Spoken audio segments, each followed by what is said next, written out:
नमस्कार Odisha state news को स्वागत करुछि। रायगड़ा ठारू पुरी पर्यंत श्री जगन्नाथ एक्सप्रेस बस यात्रा शुभारंभ।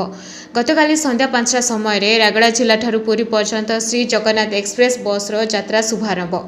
एही यात्रार श्री जगन्नाथ एक्सप्रेस बस रायगड़ा जिलापाल कार्यालय ठारू शुभारंभ हो जाइछि।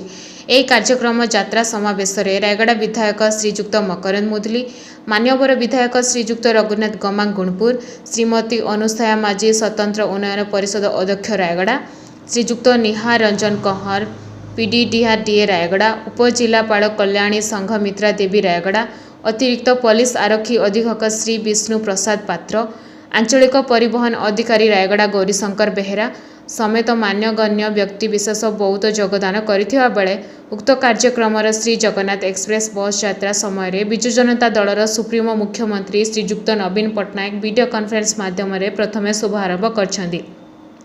एही यात्रा समस्त शांति सुव्यवस्था हेबा सहित समस्त किपरि मंगलमय हेबो एथिपाई समस्त मनरे आशा और दृढ़ विश्वास रही बोली रायगड़ा जिलापाल कार्यालय शुभारंभ करा जायछि।